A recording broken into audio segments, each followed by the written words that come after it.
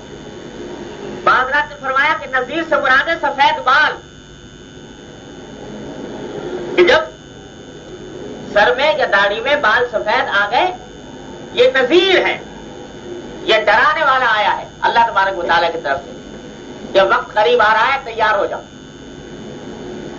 اور بعض نے فرمایا کہ نذیر سے مراد ہے پوتا، کہ جب کسی کے ہاں پوتا پیدا ہو جائے تو یہ پوتا نذیر ہے، ڈرانے والا ہے کہ یہ اب وقت آنے والا ہے، قریب ہے، تیار ہو جائے۔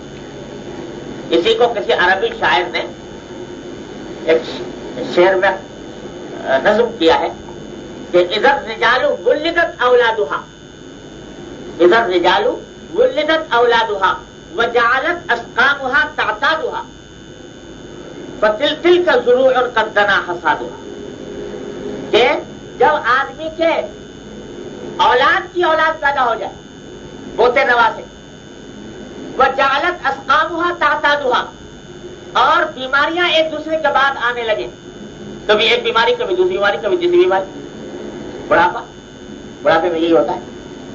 تو ایک بیماری کو ٹھیک کیا تو دوسری طرف سے شروع ہو گئی، دوسری کو ٹھیک کیا تو تیسری جگہ شروع ہو گئی، تو یہ بیماریاں آنی شروع ہو جائیں تو فرماتے ہیں دل کا ضرور قد دنا حصادها، یہ وہ کھیتیاں ہیں جن کی کٹائی کا وقت آ گیا، اب کٹائی ہونے والی۔ تو یہ سب نوٹس ہے اللہ تبارک و تعالیٰ کی طرف سے، لیکن اگرچہ عادت یہ ہے کہ نوٹس آتے رہتے ہیں، لیکن بعض اوقات موت اچانک بھی آ جاتی، بغیر نوٹس کی بھی آ جاتی۔ تو سرکار دو عالم فرماتے ہیں کہ کیا ایسی موت کا انتظار کر رہے ہو جو نوٹس دیے بغیر آ جائے، اچانک آ جائے، جس کا پہلے سے اندازہ نہ ہو؟ کیا پتا تم کو کہ اٹھ کے جاؤ گے تو کتنے سانس تمہارے باقی ہیں کتنے نہیں، اس کا انتظار کیوں کر رہے ہیں؟ اور فرمایا اب دجال، یا دجال کا انتظار کر رہے ہو؟ دیکھا ابھی تو زمانہ، آج کل زمانہ جو ہے وہ سازگار نہیں ہے نیک عمل کے لیے، تو کیا دجال کا زمانہ سازگار ہوگا کہ جب دجال کا وقت آ جائے گا اور دجال ظاہر ہوگا تو اس فتنے کے عالم میں نیک عمل کر سکو گے؟ خدا جانے اس وقت کیا عالم ہو، گمراہی کے کیسے محرکات اور دوائی پیدا ہو جائیں، کیا حالات کھڑے ہو جائیں، تو اس کا انتظار کر رہے ہو کہ وہ آ جائے، اس کے آنے سے پہلے پہلے چل۔ تو فرمایا کہ یہ 7 چیزیں بتائیں، کیا؟ فقر آنے سے پہلے عمل کر جاؤ، ایسی مالداری آنے سے پہلے عمل کر جاؤ جو سرکشی میں مبتلا کر، اور بیماری آنے سے پہلے صحت کی حالت میں عمل کر لو، اور بڑھاپا آنے سے پہلے جوانی کے عالم میں عمل کر لو، موت آنے سے پہلے زندگی میں عمل کر لو، اور دجال کا زمانہ آنے سے پہلے، گمراہیوں کا زمانہ آنے سے پہلے اس موقع کو غنیمت سمجھ کر عمل کر لو۔ فرمایا فشر غائب ينتظر الساعة والساعة أدهى وأمر، کہ سب سے بری چیز جس کا انتظار کوئی انسان کر سکتا ہے وہ ہے قیامت۔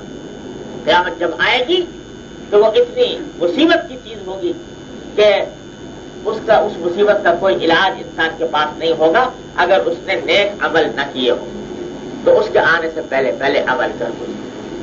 تو سارے حدیث کا خلاصہ یہ کہ کسی نیک عمل کو ٹلاؤ نہیں، آج کے کام کو کل پر نہ ٹلاؤ، اور ابھی کر لو، ابھی عزم کر لو، ابھی ارادہ کر لو، ابھی عمل شروع کر لو۔ اللہ تعالیٰ مجھے آپ کو سب کچھ پر عمل کرنے کو آمین۔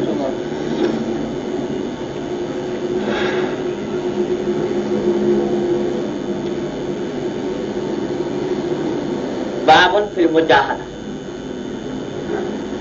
اب اگلا باب قائم فرمایا ہے مجاہدے کے بارے میں، اور مجاہدہ پہلے آیتیں کچھ ذکر کی ہیں اور اس کے بعد احادیث لائے ہیں۔ نام آپ نے بھی سنا ہوگا مجاہدے کا، مجاہدہ جسے کہتے ہیں اس کو سمجھنے کی ضرورت ہے۔ مجاہدے کے لفظی معنی ہے کوشش کرنا، محنت کرنا۔ جہاد بھی اسی سے نکلا ہے۔ جہاد کے معنی عربی زبان میں اصل میں لڑنے کے نہیں ہے، بلکہ محنت کرنے اور کوشش کرنے کے معنی ہے جہاد۔ تو یہی مجاہدہ بھی یہی ہے، کوشش کرنا۔ اور جب حضرات صوفیاء کرام یا قرآن کریم کی اور سنت کی اصطلاح میں مجاہدہ کہا جاتا ہے کہ انسان اس بات کے لیے کوشش کرے کہ اس کے اعمال درست ہوں، اس کے اخلاق درست ہوں، اور گناہوں سے وہ بچے، اور اپنے نفس کو غلط طرف، غلط سمت میں جانے سے بچائے۔ اس کا نام ہے مجاہدہ۔ اور حدیث میں فرمایا نبی کریم سرور دو عالم صلی اللہ علیہ وسلم نے کہ المجاہد من جاہد نفسہ، کہ اصلی مجاہد وہ ہے جو اپنے نفس سے جہاد کرے۔ لڑائی کے میدان میں جا کر جان دے دینا یہ بھی جہاد، لیکن فرمایا اصلی مجاہد وہ ہے جو اپنے نفس سے جہاد کرے، کہ نفس کی خواہشات، نفس کے آرزویں، نفس کے تقاضے ایک طرف بلا رہے ہیں، اور انسان ان سب تقاضوں کو، آرزوؤں کو پامال کر کے اللہ جل جلالہ کو راضی کرنے کی خاطر کوئی ایک راستہ دوسرا اختیار کر لیتا ہے۔ اس کا نام ہے مجاہدہ، اس کو کہتے ہیں مجاہدہ۔ تو جو بھی شخص کوئی اپنی اصلاح کی طرف قدم بڑھانا چاہے، کوئی بھی شخص اللہ جل جلالہ کے راستے پر قدم اٹھانا چاہے، تو اس کو مجاہدہ کرنا ہی پڑتا ہے، مجاہدہ کرنا پڑتا ہے۔ مجاہدہ کیا؟ کہ اپنے نفس کی مخالفت، نفسانی خواہشات کے خلاف عمل کرنا، زبردستی کر کے، محنت کر کے، کوشش کر کے، کڑوا گھونٹ پی کر، کسی طرح اپنے نفس کی خواہش کو دبا کر، کچل کر اس کی خلاف ورزی کرنا، اس کا نام ہے مجاہدہ۔ اور وجہ اس کی یہ ہے کہ یہ ہمارا آپ کا جو نفس ہے، نفس سے مراد ہے وہ قوت جو انسان کو کسی کام کے اوپر ابھارتی ہے۔ وہ نفس وہ عادی بنا ہوا ہے دنیاوی لذتوں کا، اس کام میں مزہ آ رہا ہے، اس کام میں مزہ آ رہا ہے، اس کام میں مزہ آ رہا ہے، لہذا جس کام میں بھی اس کو دنیاوی طور پر ظاہری مزہ معلوم ہوتا ہے اس طرف دوڑتا ہے۔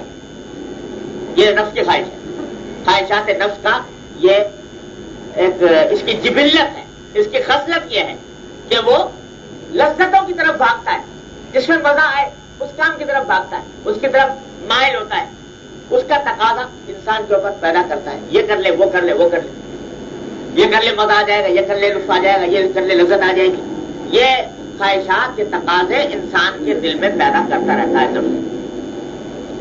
اگر انسان اپنے نفس کو بے لگام چھوڑ دے، بے مہار چھوڑ دے، کہ جو بھی لذت کا تقاضا پیدا ہوا وہ کرتا جائے، اس کی ہر بات مانتا جائے، تو اس کا نتیجہ یہ ہوتا ہے کہ انسان پھر انسان نہیں رہتا، درندہ بن جاتا ہے، جانور بن جاتا ہے۔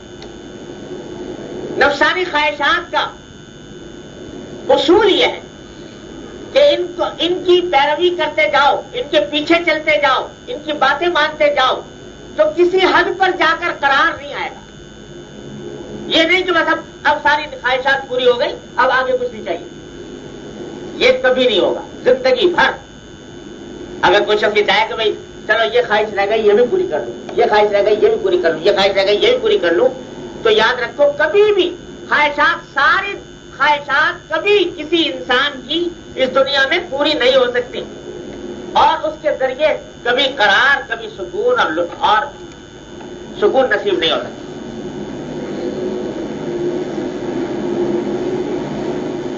یہ قاعدہ ہے کہ جو بھی شخص یہ چاہے کہ میں اپنے نفس کے ہر تقاضے پر عمل کرتا جاؤں، ہر خواہش پوری کرتا جاؤں، تو یاد رکھو کبھی بھی اس کو قرار نہیں آئے گا۔ کیوں؟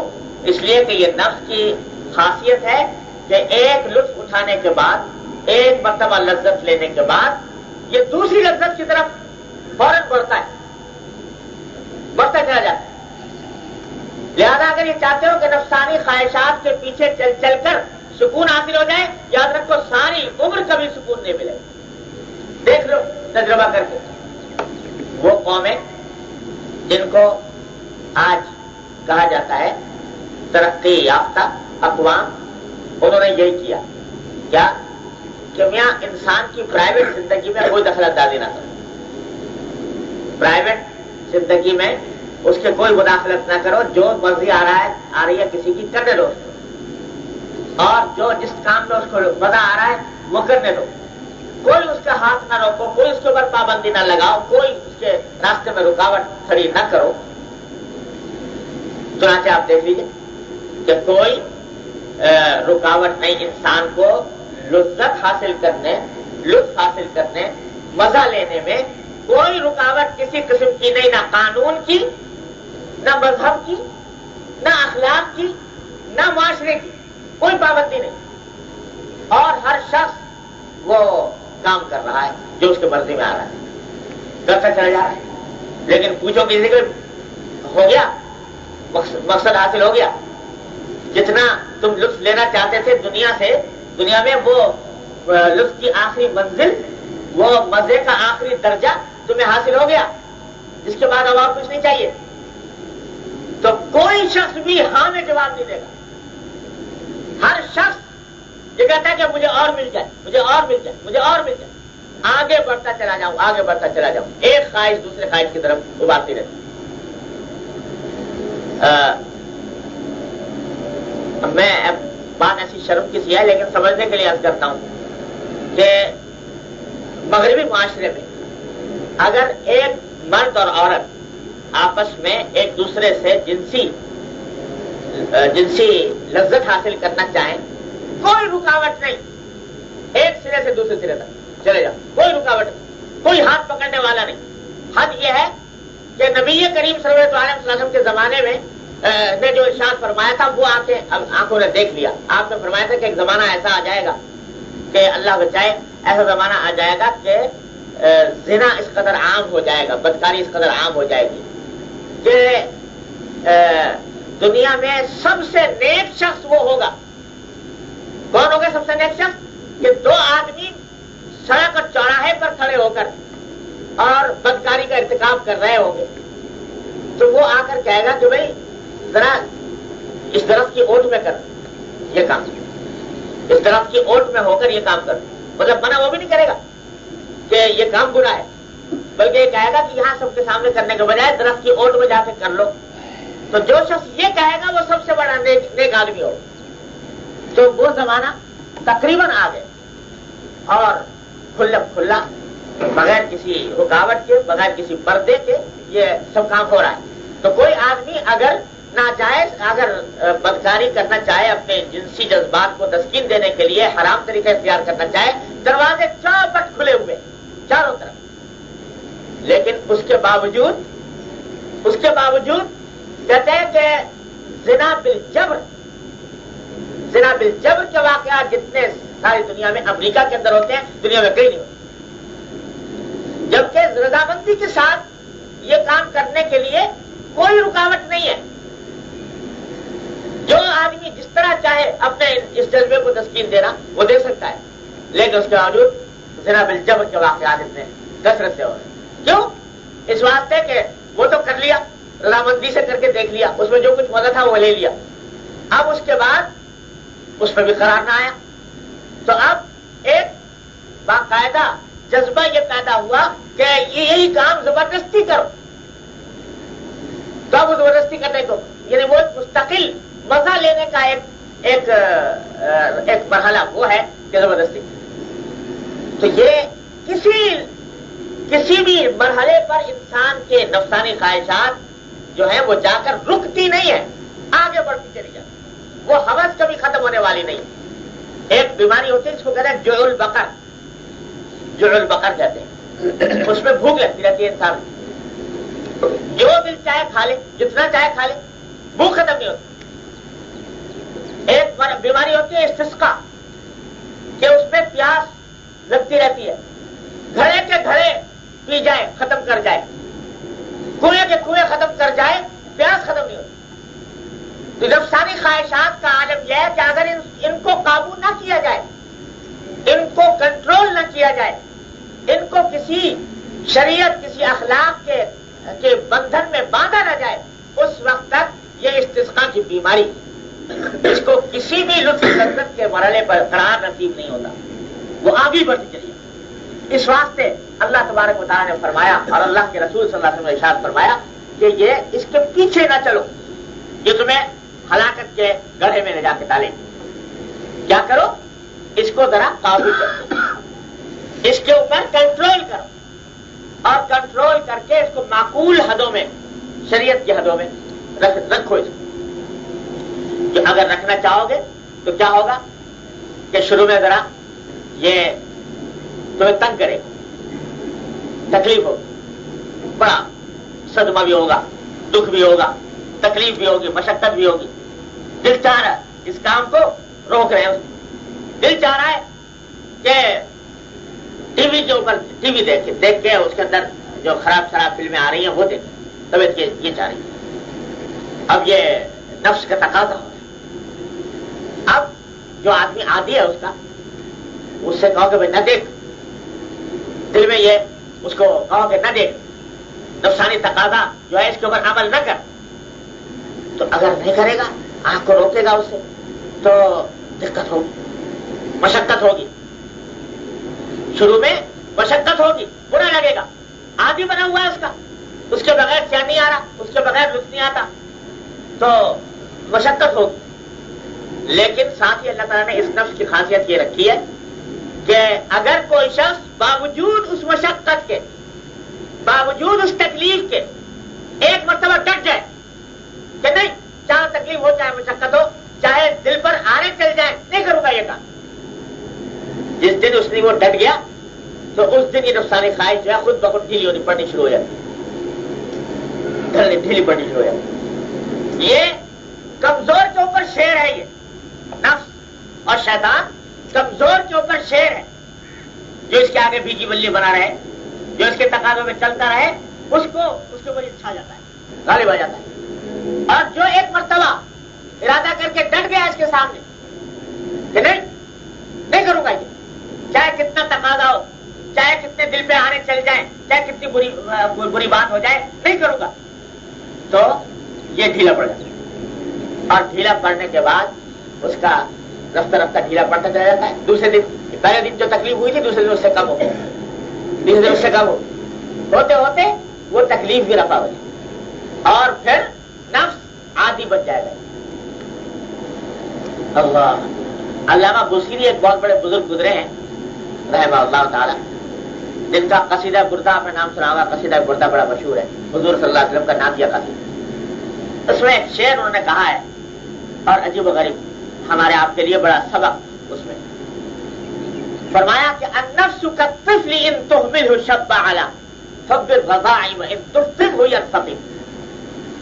یہ نفس جو ہے انسان کا، یہ ایک چھوٹے سے بچے کی طرح ہے، چھوٹے بچے کی طرح۔ چھوٹا بچہ ہوتا ہے نا، وہ دودھ پینے کا عادی بچہ، ماں کا دودھ پیتا ہے، عادی ہو گیا کہ نہیں؟ اب جناب اس سے دودھ چھڑانے کی کوشش کرو، روئے گا، چلائے گا، شور کرے گا، تو آپ ماں باپ جو ہے سوچے بھائی یہ بچے کو تو بڑی تکلیف ہو رہی ہے دودھ چھڑانے میں، اگر دودھ چھڑائیں گے اس کو تکلیف بہت پہنچے گی، بڑا روئے گا، بڑا چلائے گا، بڑی فریاد کرے گا، وہ ہم سے دیکھا نہیں جائے گا، چلو چھوڑو، پینے دو اس کو، دودھ پیتا رہے۔ تو فرماتے ہیں علامہ بوسیری کہ اگر اس بچے کو چھوڑ دیا، اس دودھ پینے کی حالت میں چھوڑ دیا کہ پیتا رہے دودھ، کیا ہوگا کہ وہ جوان ہو جائے گا اور اس سے دودھ نہیں چھوٹ پائے گا، جوان ہونے کی حالت تک بھی دودھ چھڑا نہیں سکو گے، اس واسطے کہ تم ڈر گئے اس کی تکلیف سے، ڈر گئے اس کی فریاد سے، اس کی چیخ پکار سے، تو نتیجہ یہ ہوا کہ وہ دودھ نہیں چھوٹا۔ اب جناب وہ روٹی لاتے ہو، روٹی نہیں کھاتا، کہتا میں تو وہی پیوں گا، دودھ ہی پیوں گا۔ تو وہ اگر تم اس کی بات مان لو، اس کی چیخ پکار سے ڈر کر، اس کی تکلیف مشقت سے گھبرا کر اس کی بات مان لی، تو کیا ہوا کہ کبھی دودھ نہ چھڑاتے. لیکن جو بھی کوئی ماں باپ بھی دنیا میں ایسا نہیں ہوگا جو یہ کہے کہ صاحب تکلیف ہو رہی ہے اس واسطے دودھ نہیں چھڑاتے. کوئی ہے ایسا؟ جانتا ہے کہ روئے گا، چلائے گا، رات کو نیند نہیں آئے گی، ہمیں بھی جگائے گا، خود بھی جاگے گا، اور اس کے باوجود چھڑاتے ہیں. کیوں؟ جانتے ہیں کہ اس کی بھلائی اسی میں ہے. اگر آج نہ چھڑایا گیا دودھ تو یہ ساری عمر کبھی روٹی کھانے کے لائق نہیں ہوگا. تو ایک مرتبہ عزم کر لیا کہ نہیں کر لیا، ارادہ کر لیا کہ اس بچے سے چھڑانا ہے اس دودھ. تو علامہ بوسی رحمۃ اللہ فرماتے ہیں کہ یہ انسان کا نفس جو ہے یہ بھی بچے کی مانند ہے، بچے کی طرح ہے. اگر تم اس کو دودھ نہ چھڑاؤ، دودھ پیتا رہنے دو، تو ساری عمر دودھ پیتا رہے گا، کبھی روٹی کھانے کے لائق نہیں ہوگا. لیکن اگر چھڑانا چاہو گے تو چھوٹ جائے گا باوجود تکلیف اور مشقت. تو اسی طرح یہ نفس جو ہے یہ اس کے منہ کو لگے ہوئے ہیں گناہوں کا ذائقہ لگ گیا ہے، اس کی چاٹ لگ گئی گناہوں. تو اگر اس کو چھوڑ دیا تم نے ایسے ہی کہ چلو کرنے دو، چھوڑیں گے تو ہوگی تکلیف، یہ نظر غلط جگہ پڑتی ہے، اس کو ہٹانے میں بڑی تکلیف ہوتی ہے، چلو جانے دو. اس کو عادت پڑ گئی ہے جھوٹ بولنے کی، تو جھوٹ بولنا چھوڑیں گے تو بڑی دقت ہوگی، زبان کو قابو کرنا مشکل ہو رہا ہے. چلو بولے دو اس کو جیسے بول رہی ہے. عادت پڑ گئی ہے غیبت کی مجلسوں کے در بیٹھ کر، تو اگر اس کو روکیں گے تو بڑی دقت ہوگی. ان باتوں کا عادی بن گیا ہے نفس. رشوت لینے کی عادت پڑ گئی، اللہ بچائے، سود کھانے کی عادت پڑ گئی، اور گناہوں کی عادت پڑ گئی ہے، اور اس کو چھڑاتے ہوئے تکلیف ہو رہی ہے. اس نفس کی تکلیف سے گھبرا کر ڈر کر اگر بیٹھ گئے تو اس کا نتیجہ یہ ہوگا کہ یہ کبھی ساری عمر نہ گناہ چھوٹیں گے نہ قرار ملے گا. یاد رکھو، اللہ کی نافرمانی میں قرار اور سکون نہیں. ساری دنیا کے اسباب وسائل جمع کر لیے لیکن اس کے باوجود سکون نصیب نہیں، چین نہیں ملتا. وہاں میں نے آپ کو ابھی مغربی معاشرے کی مثال دی تھی. یہ سب کچھ کرنے کے بعد پیسے کی ریل پیل، تعلیم کا معیار بلند، لذت حاصل کرنے کے سارے دروازے چوپٹ کھلے ہوئے، جو جس طرح چاہو لذت حاصل کر لو. لیکن کیا ہو رہا ہے کہ خواب آور گولیاں کھا کھا کے نیند آ رہی، خواب آور گولیاں کی مدد سے سو رہے ہیں. کیوں؟ دل میں سکون نہیں، قرار نہیں. ساری لذتیں حاصل کر لی، سارا دولت حاصل کر لی، سکون نہ ملا. کیوں؟ اس لیے کہ ارے بھائی سکون کہاں تلاش کرتے پھر رہے ہو ان گناہوں کے اندر، گناہوں میں اور معصیتوں میں، نافرمانیوں میں سکون نہیں. سکون تو ایک ہی چیز ہے، الا بذکر اللہ تطمئن القلوب. اللہ کی یاد میں ہے اطمینان، اللہ کی یاد میں ہے سکون. تو اس واسطے یہ سمجھنا کہ یہ نافرمانیاں کرتے جائیں گے سکون مل جائے گا، یا تم کو زندگی بھر نہیں ملے گا. تڑپ تڑپ کر جاؤ گے اس دنیا میں. اگر نافرمانیوں کو نہ چھوڑا تو سکون کی منزل حاصل نہیں ہوتی. سکون اللہ تعالیٰ انہی کو دیتا ہے جن کے دل میں اس کی محبت، جن کے دل میں اس کی یاد، جن کا دل ان کے ذکر سے آباد ہو. ان کے سکون کو دیکھو، ان کے اطمینان کو دیکھو کہ ظاہری طور پر پریشان حال بھی ہے، فقر و فاقے بھی گزر رہے ہیں، لیکن دل کی کو سکون کی نعمت اور قرار کی نعمت میسر ہے. تو یہ نافرمانیوں کو تو چھوڑنا ہی پڑے. اگر چاہتے ہو سکون حاصل کرنا چاہتے ہو، دنیا کا بھی سکون حاصل کرنا چاہتے ہو، تو گناہوں کو چھوڑنا ہو. اور گناہوں کو چھوڑنے کے لیے مجاہدہ کرنا پڑے گا، ذرا سا ڈٹنا پڑے گا اس نفس کے آگے. اور ساتھ ہی یہ وعدہ بھی فرما لیا اللہ تبارک و تعالیٰ نے کہ والذین جاہدوا فینا لنہدینہم سبلنا. جو لوگ ہمارے راستے میں مجاہدہ کرتے ہیں، یہ محنت کرتے ہیں، کیا کہ ماحول کا، معاشرے کا، نفس کا، شیطان کا، خواہشات کا تقاضا ایک ہے، اس کو چھوڑ کر ہمارے حکم پر چل رہے ہیں، ہمارے حکم پر چلنا چاہتے ہیں. تو کیا ہوتا ہے جو لوگ ایسا کریں گے لنہدینہم سبلنا، ہم ان کو اپنے راستوں پر، حضرت حکیم پر ترجمہ فرماتے ہیں، اور ان کو اپنے راستوں پر ہاتھ پکڑ کر لے چلیں گے، ہاتھ پکڑ کر لے چلیں گے. اپنے راستے میں. صرف یہ نہیں دور سے دکھا دیا یہ ہے راستہ، نہیں، ہاتھ پکڑ کر لے جائیں گے اس راستے. لیکن ذرا کوئی قدم بڑھائے تو صحیح، ذرا کوئی ارادہ تو کرے، ذرا کوئی اپنے اس نفس کے مقابلے میں ایک مرتبہ ڈٹے تو صحیح. ڈٹا تو اللہ تعالیٰ کی مدد آئی.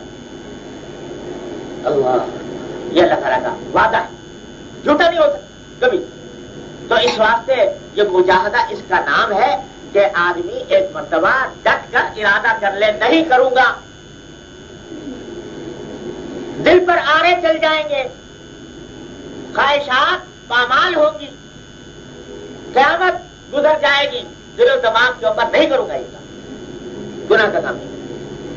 تو جس دن ڈٹ گیا اللہ تعالیٰ کا ہمارا بابو کو، اب ہم ہاتھ پکڑ کے لے جائیں اس کو، ہم خود لے جائیں گے ہاتھ پکڑ کے اپنے راستے میں.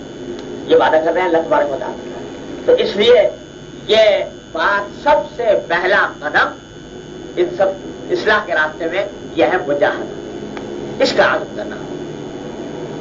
کہ صاحب چاہے کچھ ہو، لیکن ہمارے حضرت شعر پڑھا کرتے تھے کہ آرزویں خون ہو یا حسرتیں پامال ہو، آرزویں خون ہو یا حسرتیں پامال ہو، اب تو اس دل کو بنانا ہے تیرے قابل مجھے.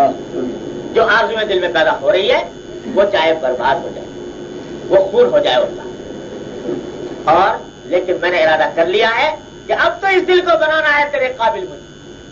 اب اس دل میں اللہ جل جلالہ کے انوار کا نزول ہوگا، اب اللہ تعالیٰ کی محبت اس دل میں جاگودین ہوگی. اب یہ چیزیں نہیں ہیں، یہ ارادہ کر لیا، پھر دیکھو اللہ تبارک و تعالیٰ کی طرف سے کیسی رحمتیں نازل ہوتی ہیں اور آدمی اس راستے پر چل پڑتا ہے.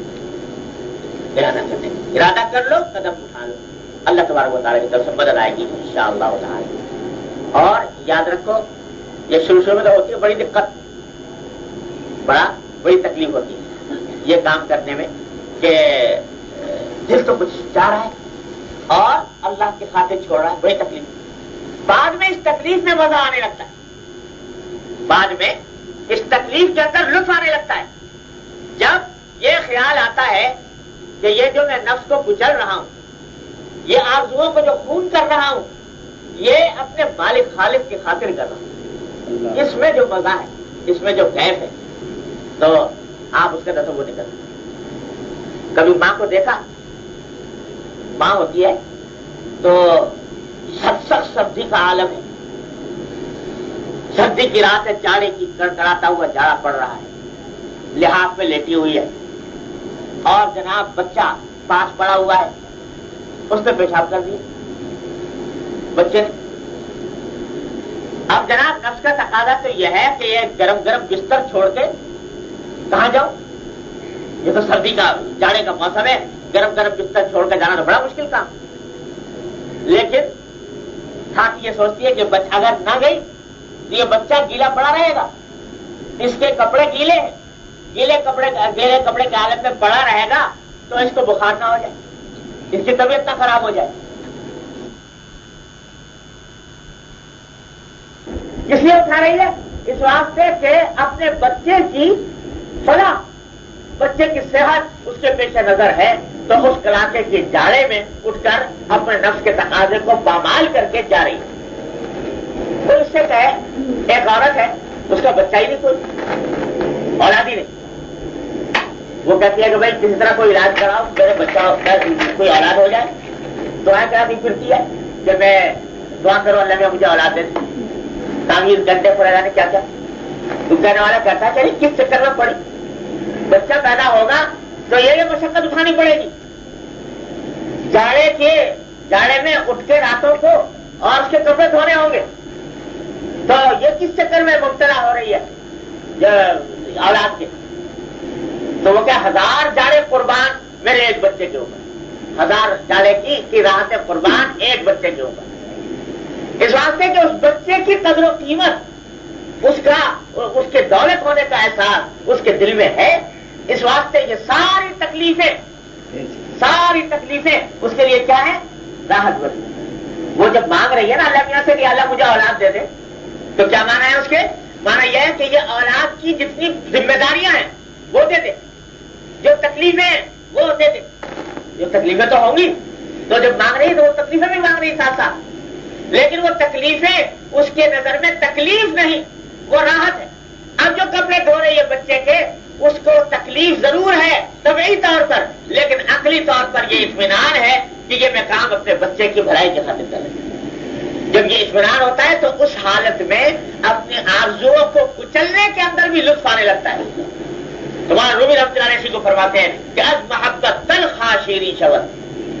جب محبت جب پیدا ہو جاتی ہے تو کڑوی کڑوی چیزیں بھی میٹھی معلوم ہونے لگتی ہیں. جن چیزوں میں تکلیف ہو رہی تھی محبت کی خاطر ان میں بھی مزہ آنے لگتا ہے، لطف آنے لگتا ہے کہ میں یہ کام محبت کی وجہ سے کر رہا ہوں، محبت کی خاطر کر رہا ہوں. مانا رومی رحمۃ اللہ نے بڑی عجیب عجیب حکایتیں لکھی ہیں محبت کی. مثنوی کے اندر لیلا مجنو کا قصہ لکھا کہ کس طرح مجنو جو ہے وہ دیوانہ بنا پھرا لیلا کی خاطر، اور کس طرح کیا کیا مشقتیں اٹھائیں. جوئے شیر دودھ کی نہر نکالنے کا ارادہ لے کے چل کھڑا ہوا اور شروع بھی کر دیا کام. یہ ساری مشقتیں اٹھا رہا ہے. کوئی پوچھے اس سے کہ یہ جو تو کر رہا ہے یہ تو بڑی مشقت کا کام ہے، چھوڑ اس کو. تو کہتا ہے 1000 مشقتیں قربان جس کی خاطر کر رہا ہوں، اس کی محبت کا تقاضے میں کر رہا ہوں، تو اس میں تو مجھے تو اسی میں مزہ آ رہا، اسی نہر کھودنے میں مزہ آ رہا، اس لیے کہ اس کے خاطر کر رہا ہوں. تو ماں رومی فرماتے ہیں کہ عشق مولا کہ کم از لیلا بوت، عشق مولا کہ کم از لیلا بوت، وہ گشتر بہر اولا بوت. کہ ایک آدمی لیلا کی خاطر تو یہ جوئے شیر کھانے پر تیار ہو گیا لیلا کی خاطر، تو مولا کی محبت لیلا سے کم کیسے ہو جائے؟ مولا کی محبت لیلا سے کم کیسے ہو جائے؟ مولانا رومی رحمۃ اللہ نے فرمایا. تو جب آدمی محبت میں یہ تکلیفیں اٹھاتا ہے، محبت کی خاطر اٹھاتا ہے، تو کیا ہوتا ہے؟ بڑا لطف آنے لگتا ہے. ایک آدمی ملازمت کرتا ہے، ملازمت کرتا ہے، صبح کو سویرے اٹھنا پڑتا ہے، اچھی خاصی سردی میں لیٹا ہوا ہے بستر میں، اور جناب وقت آ گیا جانے کا، تو سب بستر چھوڑ کے جا رہا ہے. دل کا تقاضا تو یہ تھا نفس کا، تو وہی پڑا رہتا ذرا گرمائی میں، اور گھر چھوڑ جانا پڑتا ہے، بیوی بچوں کو چھوڑ کے جانا پڑتا ہے، وہاں جانا ہے. اور سارا دن چکی پیسنے کے بعد، محنت کی چکی پیسنے کے بعد رات کو کسی وقت گھر آتا ہے. پتہ نہیں کتنے لوگ ہمارے یہاں ایسے بھی ہیں کہ صبح کو بچوں کو سوتا ہوا چھوڑ کے جاتے ہیں اور رات کو سوتا ہوا آ کر پاتے ہیں. یہ سب تکلیف اٹھا رہا ہے کہ نہیں اٹھا رہا ہے؟ کوئی کہے کہ صاحب یہ تکلیف تم بڑی اٹھا رہے ہو، چلو چھوڑوا دیں تمہاری ملازمت، چھوڑو اس چکر، تو یہ ملازمت تمہاری چھوڑوا دیں، اس واسطے کہ اس میں تکلیف بہت. نہ بابا خدا کے لیے میری بڑی مشکل سے ملازمت لگی ہے، اس کو نہ چھوڑوانا. اسی میں مزہ آ رہا ہے صبح کو اٹھ کے جانے میں، اور اسی میں مزہ آ رہا ہے کہ اولاد کو چھوڑ کر جا رہا ہے. کیوں؟ اس واسطے جب محبت ہو گئی اس تنخواہ سے جو آخر مہینے میں ملے گی، اس تنخواہ سے محبت ہو گئی، اس محبت کے نتیجے میں یہ ساری تکلیفیں سیڑھی بڑھ گئی. اگر کسی دن چھوڑ گئی ملازمت، روتا پھر رہا کہ ہے وہ دن کہاں گئے جب صبح کو اٹھ کے سویرے جایا کرتا، اور دوسروں سے سفارشیں کرانا پھر رہا ہے کہ دوبارہ مجھے بحال کر دیا جائے. یہ اگر مقصد ذہن میں ہو، محبت کسی چیز سے ہو جائے، تو اس راستے میں جو تکلیفیں ہیں وہ بھی آسان ہو جاتی ہیں، مزیدار ہو جاتی ہیں، اسی میں لطف آنے لگتا ہے. جیسے یہ تکلیف گناہوں کو چھوڑنے کی تکلیف ضرور ہے، شروع میں مشقت ہوگی، لیکن جب ایک مرتبہ ڈٹ گئے اور ڈٹنے کے بعد اس کے مطابق عمل شروع کر دیا، تو اللہ تعالیٰ کی طرف سے مدد بھی ہوگی، اور پھر اس تکلیف میں مزہ آنے لگے گا انشاءاللہ. اس میں مزہ آنے لگے گا، اللہ تعالیٰ کی اطاعت میں مزہ آنے لگے گا، اطاعت میں مزہ آنے لگے گا. اور ایک بات ہمارے حضرت نے بڑی عجیب غریب ارشاد فرمائی. ایک مرتبہ حضرت ڈاکٹر صاحب صلی اللہ علیہ وسلم نے فرمایا کہ میاں یہ نفس جو ہے نا انسان کا، اس کو لذت چاہیے، مزہ چاہیے، اس کی خوراک ہے لذت، مزہ. تو لیکن مزے اور لذت کی کوئی خاص شکل اس کو مطلوب نہیں، جو فلاں قسم کا مزہ چاہیے فلاں قسم کا نہیں چاہیے، اس کو مزہ چاہیے۔ تو تم نے عادی بنا دیا اس کو خراب قسم کی مزے کا، خراب قسم کی لذتوں۔ ایک مرتبہ اس کو اللہ کی اطاعت کی لذت سے آشنا کر کے دکھا دو، اللہ کی طاعت کی لذت سے، اللہ کی عبادت کی لذت سے، اللہ تبارک و تعالیٰ کے حکم کے مطابق زندگی گزارنے کی لذت سے، تو اس کو اسی میں مزہ آنے لگے۔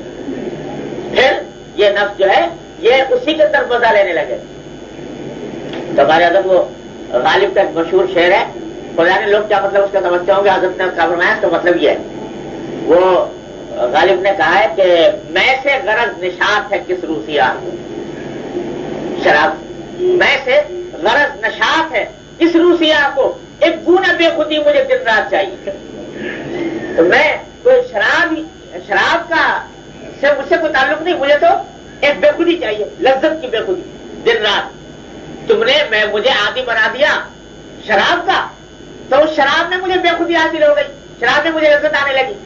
اگر تم مجھے عادی بنا دیتے اللہ کی یاد کا، اللہ کے ذکر کا، اللہ کی اطاعت کا، تو یہ بے خودی اس کو اللہ کے ذکر میں حاصل ہونے لگتی، میں تو اسی میں خوش ہو جاتا۔ لیکن یہ تمہاری غلطی کہ مجھے اس کا عادی بنا دیا۔ میں سے غرض نشاط ہے کس روسیا کو، ایک گونا بے خودی مجھے دن رات چاہیے۔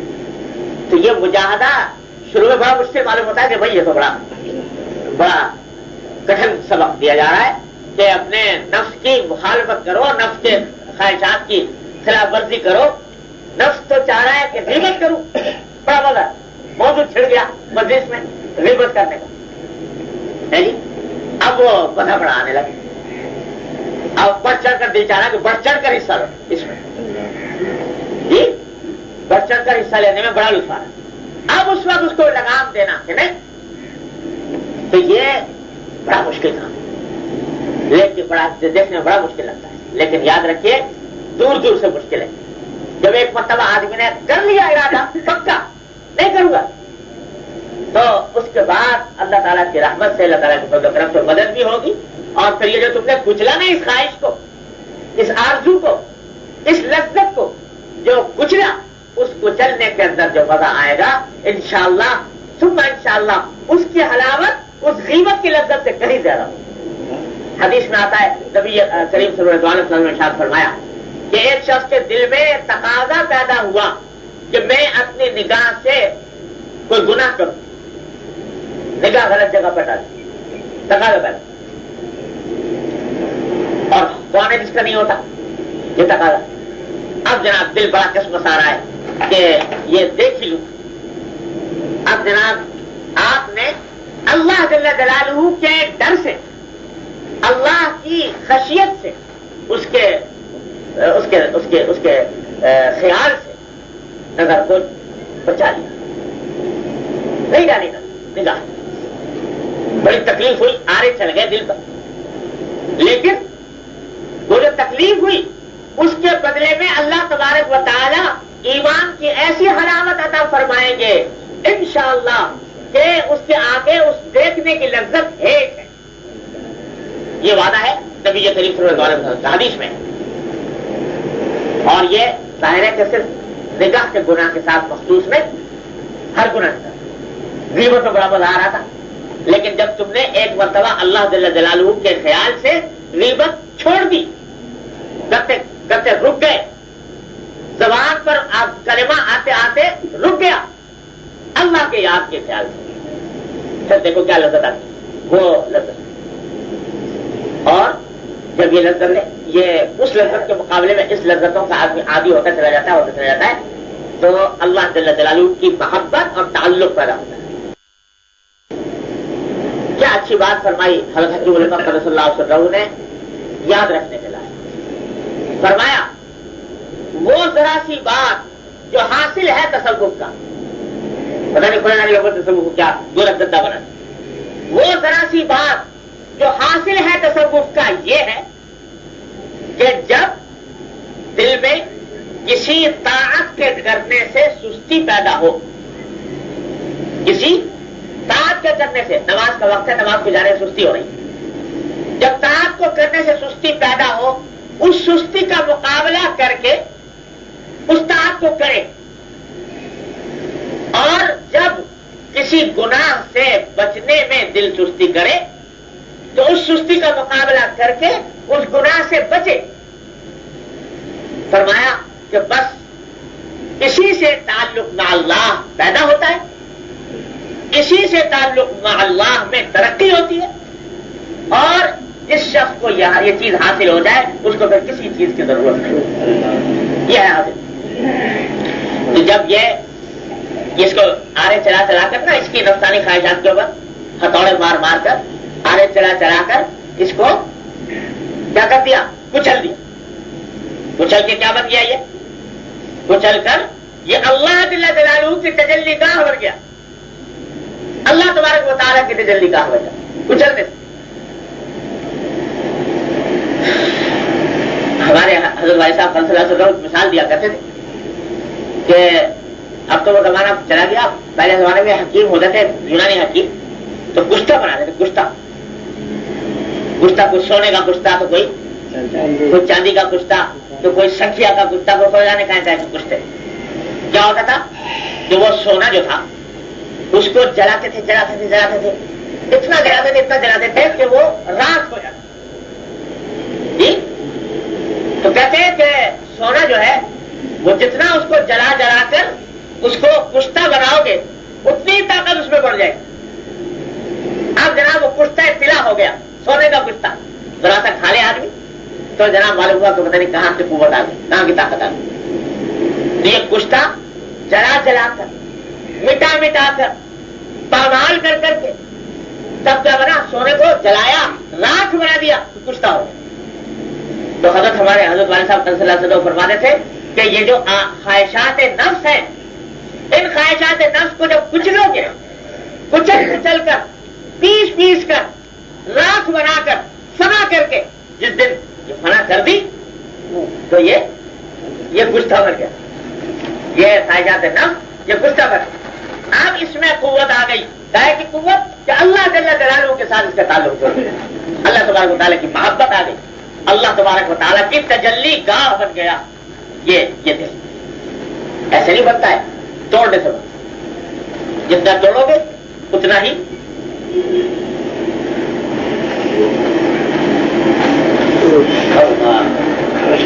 جتنا توڑو گے اتنا ہی اللہ تبارک و تعالیٰ کی نگاہ میں محبوب ہو۔ تو بچا بچا کے نہ رکھ اسے کہ یہ آئینہ ہے، وہ آئینہ جو شکست ہو تو عزیز تر ہے نگاہ آئینہ صاحب۔ جتنا اس کے اوپر چوٹیں لگاؤ گے اتنا ہی یہ بنانے والے کی نگاہ میں محبوب ہوگا۔ بنانے والے نے بنایا اس واسطے کہ توڑا جائے، بنانے والے نے اس کو بنایا ہی اس لیے کہ اس کو توڑا جائے، اس کے ان خواہشات کو کچلا جائے اس کی خاطر، اور جب وہ کچل لیتا ہے تو پھر پتہ نہیں کیا بنتا ہے۔ ہمارے حضرت ڈاکٹر صاحب صلی اللہ علیہ وسلم کیا اچھا شعر پڑھا کرتے تھے اس بات کو کہتے ہوئے کہ یہ کہہ کے کاسا ساز نے پیالہ پٹک دیا، کاسا ساز یعنی جس نے پیالہ بنایا تھا، بنانے والا، یہ کہہ کے کاسا ساز نے پیالہ پٹک دیا، اب اور کچھ بنائیں گے اس کو بگاڑ کے اس کو کچھ اور بنائیں، کچھ اور یعنی وہ جو وہ چاہے وہ بنے۔ تو یہ نہ سمجھو کہ یہ جو چوٹیں لگ رہی ہیں، خواہشات نفس کے اوپر تکلیف ہو رہی ہے، یہ بیکار جا رہی ہے۔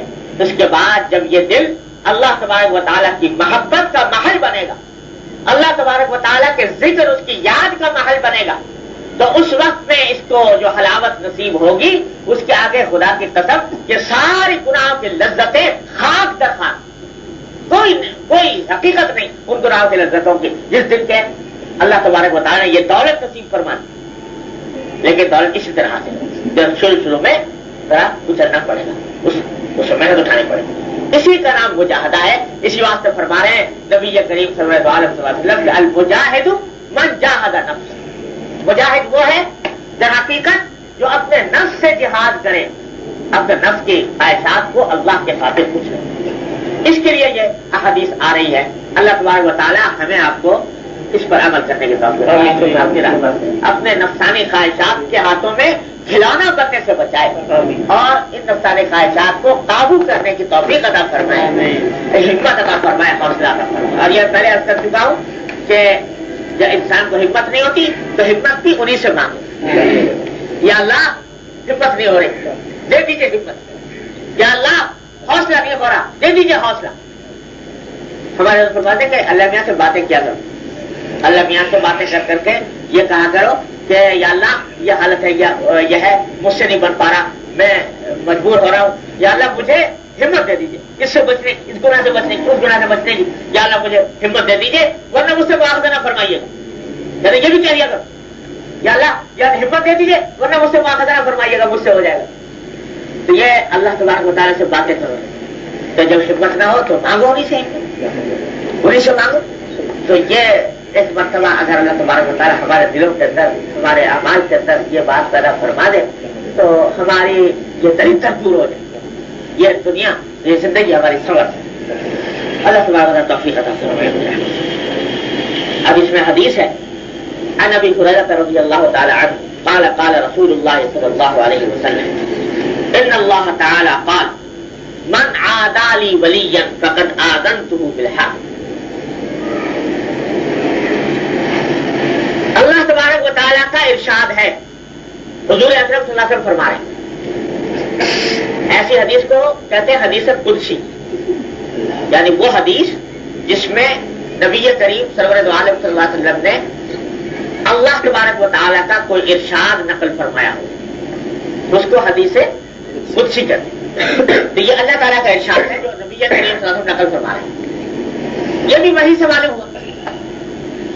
قرآن میں اور حدیث قدسی میں فرق یہ ہے کہ قرآن کریم میں لفظ بھی اللہ تعالیٰ کے اور معنی بھی اللہ تعالیٰ کے، اور حدیث قدسی میں ضروری نہیں کہ الفاظ اللہ تعالیٰ ہی کے ہوں، اللہ تعالیٰ معنی دل میں ڈال دیتے ہیں اور اللہ تبارک و تعالیٰ وہ بات پہنچا دیتے ہیں، کسی طرح نبی کریم صلی اللہ علیہ وسلم ان کو بعض اوقات اپنے الفاظ میں تعبیر فرماتے ہیں۔ تو یہ حدیث قدسی ہے، باری تعالیٰ فرماتے ہیں کہ من عادى لي وليا فقد آذنته بالحرب، جو میرے کسی ولی کا دشمن ہو، میرے ولی اللہ، میرے دوست کا کوئی دشمن ہو، دشمنی کرے، فقد آذنته بالحرب، تو اس کے خلاف میرا اعلان جنگ ہے۔ جو میرے کسی ولی سے دشمنی رکھے اس کے خلاف میرا اعلان جنگ، اس سے میری جنگ۔ بہت زبردست کلمہ ہے، اللہ تعالیٰ فرما رہے ہیں کہ میرا اعلان جنگ۔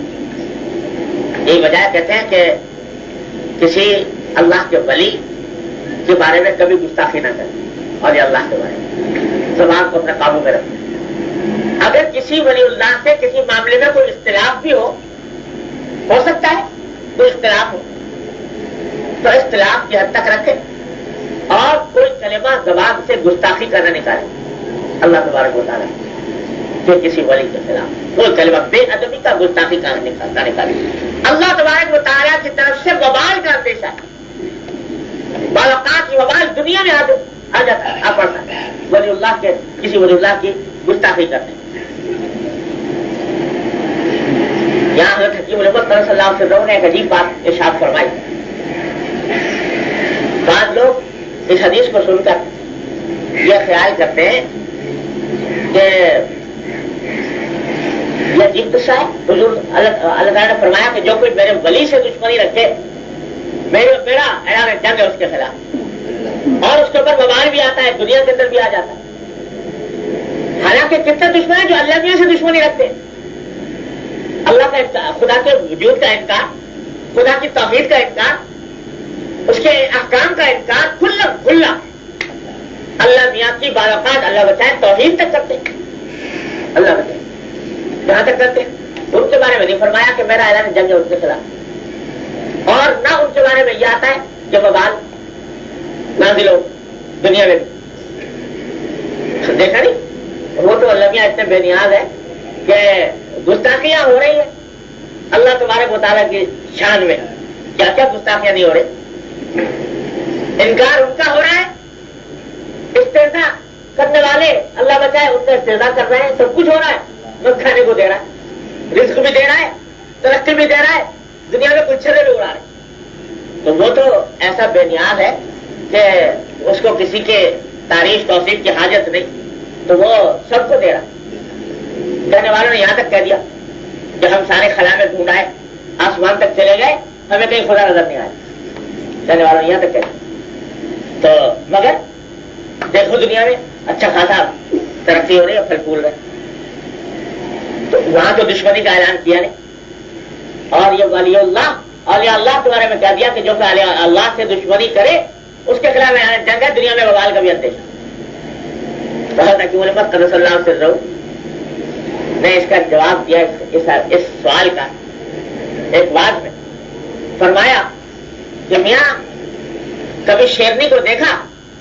شیرنی جو ہوتی ہے، اگر کوئی جا کے اس شیرنی کو چھیڑے تو شیر کا قاعدہ یہ ہے، وہ چاہے مذکر ہو چاہے مؤنث ہو، یہ بڑا باوقار جانور ہوتا ہے، یہ اس وقت تک کسی پر حملہ آور نہیں ہوتا جب تک کوئی اس کو ستائے نہیں، خود اپنی طرف سے حملہ نہیں، یا بہت بھوکا ہو یا ستائے نہیں، اس وقت تک حملہ آور نہیں ہوتا۔ تو کوئی اگر اس کو جا کے چھیڑے، کنکر انکر مارے، تو وہ ایک نظر اٹھا کے دیکھے گی، لیٹ جائے گی، کچھ اس کا نوٹس نہیں لگتی عموماً، لیکن اس کے بچوں کو چھیڑ کے دیکھے، اس کے بچوں کو چھیڑ دیا تو وہ چاند کو آ جائے گی کہ میرے بچوں کو مت چھیڑنا۔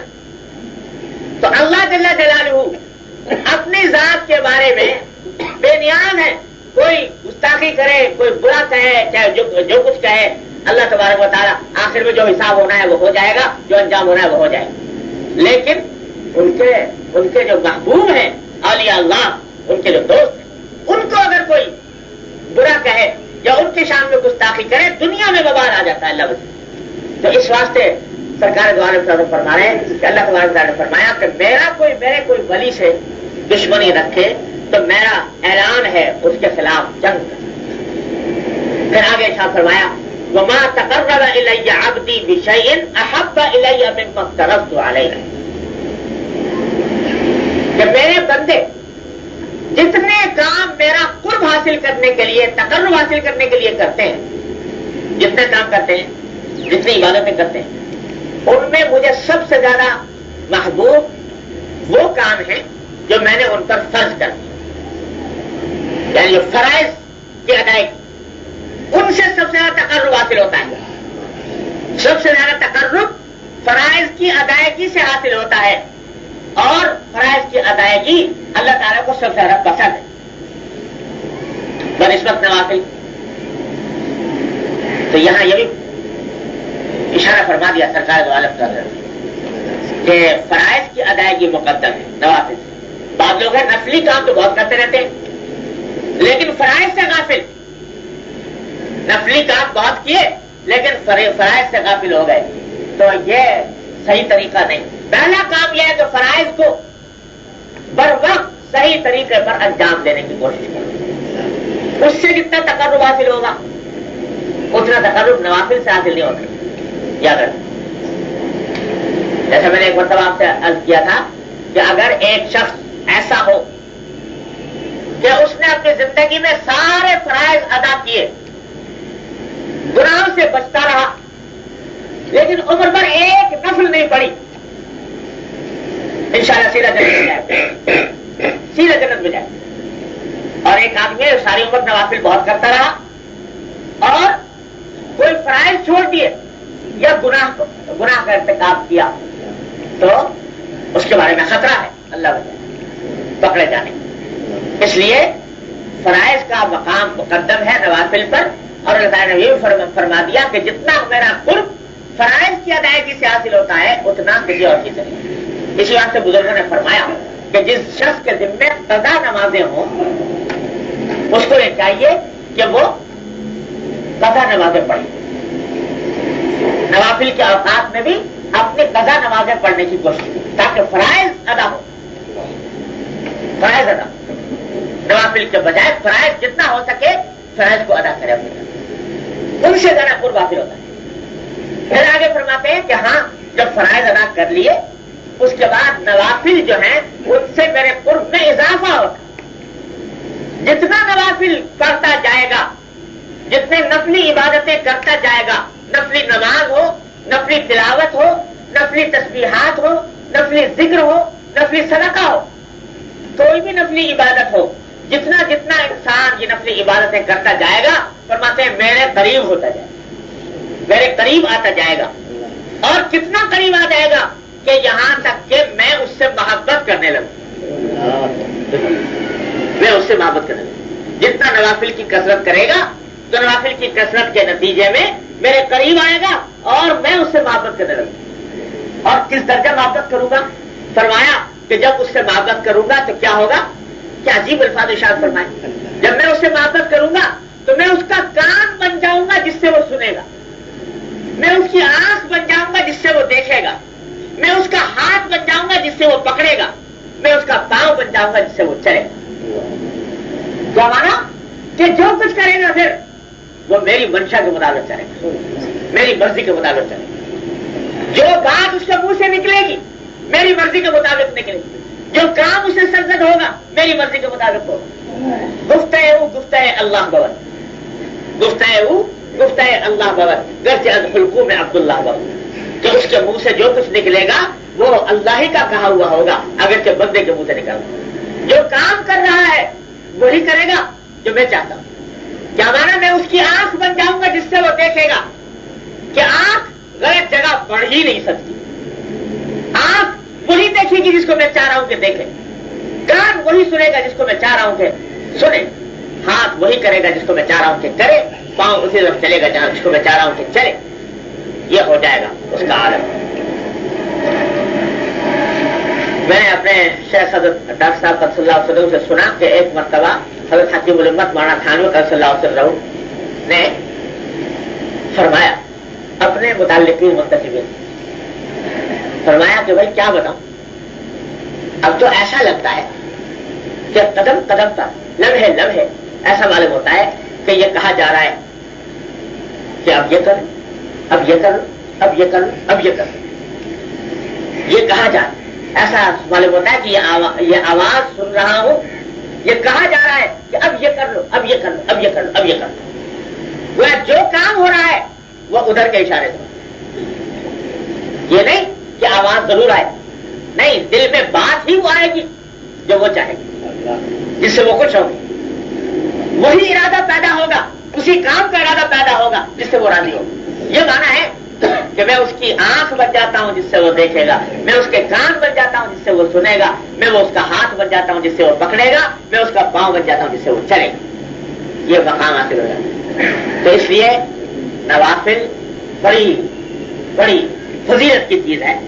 اور فرمایا کہ یہ بن جاتا ہوں، اور پھر آگے کیا؟ وَإِنْ سَأَلَنِي أَعْطَيْتُ، اس کے بعد کہ وہ مجھ سے مانگتا ہے میں اس کو دیتا ہوں جو مانگے گا. وَلَئِنِ اسْتَعَاذَنِي لَأُعِيذَنَّهُ، مجھ سے پناہ مانگے گا پناہ. تو یہ مقام حاصل ہو جاتا ہے کثرت نوافل. تو آدمی کو چاہیے کہ یہ سارا مجاہدے کے ذیل میں اس لیے لا رہے ہیں کہ مجاہدے کا ایک حصہ یہ بھی ہے کہ انسان فرائض کے علاوہ نوافل کو بھی اپنے معمولات میں شامل کرے. نوافل کو معمولات میں شامل کرے گا، ان کی کثرت کرے گا، تو اس کے نتیجے میں اللہ تبارک و تعالیٰ کا یہ تقرب حاصل ہوگا. اور یاد رکھیے ہمارے حضرت فرمایا کرتے تھے کہ یہ نوافل جو ہیں، خواہ وہ نفلی نماز ہو یا نفلی ذکر ہو یا نفلی تلاوت، یہ ایک انرجی ہے، ایک قوت ہے. قوت ہے جب یہ توانائی اس کے ذریعے حاصل ہو جاتی ہے تو نفس کے ساتھ، نفس کی خراب خواہشات کے ساتھ لڑنے میں آسانی ہو جاتی ہے. قوت پیدا ہو. یہ جو لڑائی میں کہہ رہا ہوں کہ لڑائی کرنی پڑتی ہے، مجاہدہ کرنا پڑتا ہے، اس مجاہدے کی لڑائی میں یہ ذکر اللہ، یہ نوافل، یہ قوت بہت پہنچاتے ہیں، یہ طاقت بہت پہنچاتے ہیں. ویسے ہی نکل جاؤ لڑائی میں بغیر اسلحہ کے، ہتھیار ہے نہیں اور چل کھڑے ہوئے لڑنے تو شکست کھائے گا انسان. چاہیے کہ قوت لے کر چلے. تو جب کاروبار زندگی میں نکل رہے ہو تو میدان جنگ آ رہا ہے جہاں قدم قدم پر نفس و شیطان سے لڑائی ہونی ہے. اس کے لیے تیار ہو کر جاؤ کہ صبح کو فجر کے بعد تھوڑا سا اللہ کا ذکر کر لو، کچھ تلاوت کر لو، ذکر کر لو، اور اس کے بعد نکلو اسلحہ سے مسلح ہو کر، اسلحہ سے مسلح ہو کر نکلو گے، اس لڑائی کے اندر انشاءاللہ قوت حاصل ہوگی اور اس کے نتیجے میں انشاءاللہ غلبہ حاصل ہوگا، فتح حاصل ہوگا۔ تو مجاہدے کا ایک حصہ کثرت نوافل بھی ہے، نوافل کو معمولات میں شامل کر لوں۔ پہلے یہ کر چکا ہوں کہ فجر کے بعد ہر شخص کو چاہیے کہ کچھ تھوڑا سا اپنا معمول بنا کر اور یہ انرجی حاصل کرے۔ اللہ تبارک و تعالیٰ مجھے آپ کو سب اللہ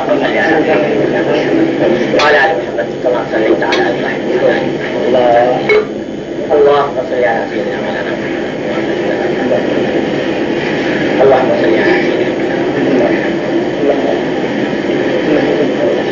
یا ارحم الراحمین تفضل بنا رحمت ہمارے تمام گناہوں کو معاف فرما، یا اللہ ہمارے اعمال و اخلاق کی اصلاح فرما، یا ارحم الراحمین اپنے رحمت سے اپنے فضل و کرم سے ہمیں نفس و شیطان پر غلبہ عطا فرما، یا اللہ اپنے مرضیات پر چلنے کی توفیق عطا فرما، یا اللہ ہم کمزور ہیں ہمیں قوت عطا فرما، یا اللہ ہم بے ہمت ہیں ہمت عطا فرما، یا اللہ بے حوصلہ ہے حوصلہ عطا فرما، یا ارحم الراحمین اپنے طاعت میں زندگی بسر کرنے کی توفیق عطا فرما، یا اللہ معصیتوں سے حفاظت فرما، گناہوں سے منکرات سے حفاظت فرما، یا اللہ ہمارے متعلقین احباب گھر والوں سب کی حفاظت فرما، یا اللہ ہر طرح کے حادثات سانحات سے حفاظت فرما، یا اللہ زندگی کے اوقات کو غنیمت سمجھنے کی اس سے فائدہ اٹھانے کی توفیق عطا فرما، یا ارحم الراحمین اپنے فضل و کرم سے غفلت کے حجابات ہمارے دلوں سے اٹھا دیجیے، یا اللہ غفلت کے حجابات اٹھا دیجیے، یا ارحم الراحمین اپنا بنا لیجیے، یا ارحم الراحمین اپنی محبت و عظمت ہمارے قلوب میں پیدا فرما دیجیے، یا اللہ اپنے دین پر چلنے کی توفیق عطا فرما دیجیے، یا اللہ اتباع سنت کی توفیق عطا فرما دیجیے،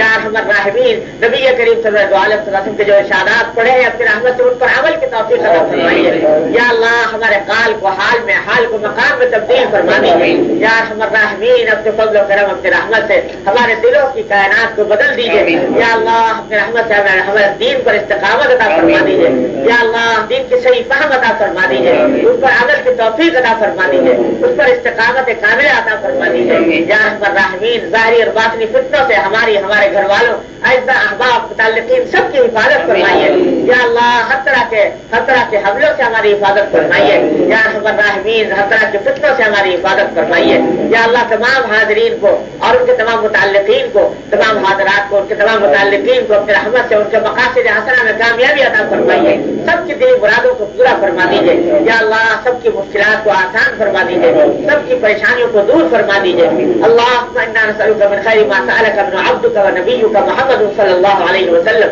ونعوذ بك من شر ما استعاذ من عبدك ونبيك محمد صلى الله عليه وسلم، ربنا تقبل منا انك انت السميع العليم وتب علينا انك انت التواب الرحيم، وصلى الله تعالى على خير خلقه محمد وآله وصحبه اجمعين، آمين برحمته۔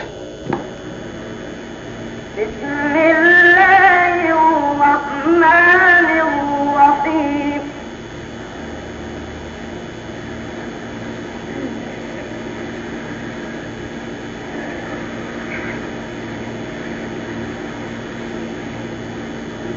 سبح لله ما في السماوات والأرض،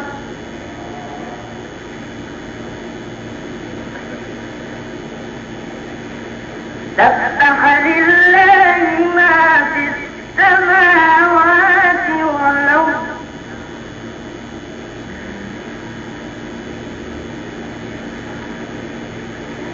وهو العزيز الحكيم،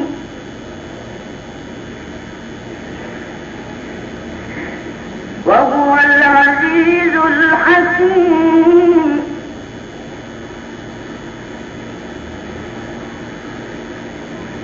له ملك السماوات والأرض، يحيي ويميت وهو على كل شيء قدير، هو الأول والآخر والظاهر والباطن،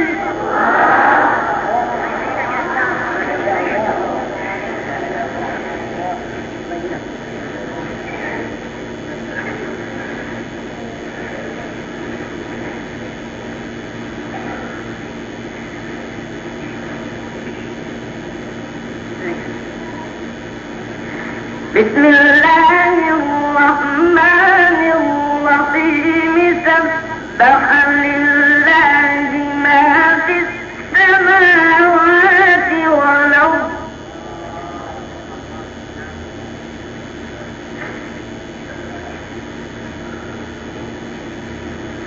وهو العزيز الحكيم. له ملك السماوات والأرض له ملك السماوات والأرض يحيي ويميت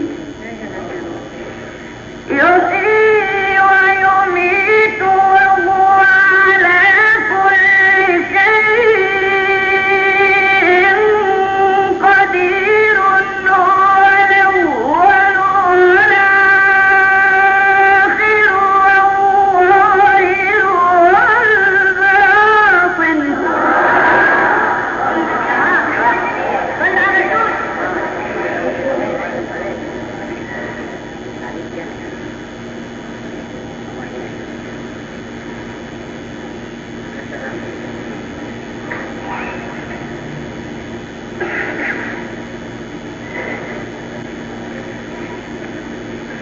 بسم الله الرحمن الرحيم. سبح لله ما في السماوات والأرض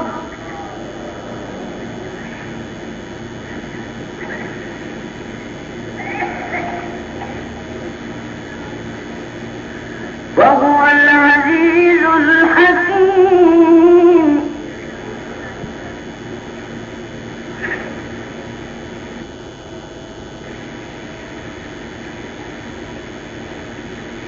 له ملك السماوات والأرض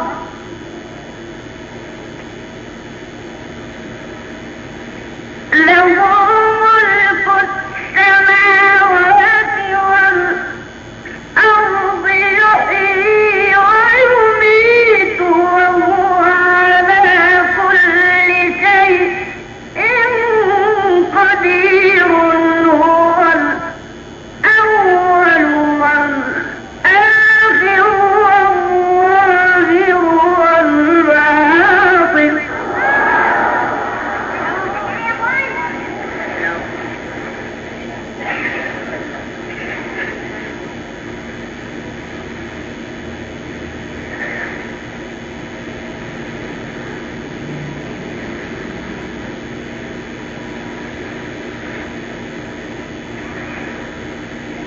وهو بكل شيء عليم.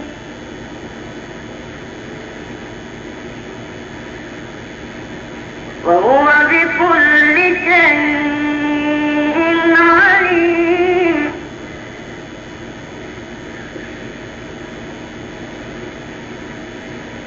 وهو بكل شيء عليم.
بصير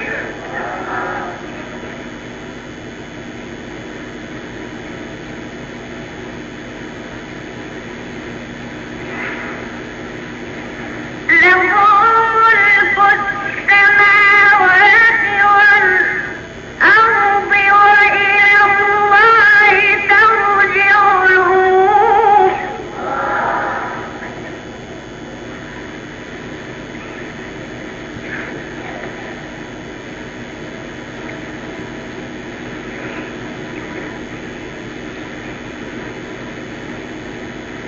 يولج الليل في النهار ويولج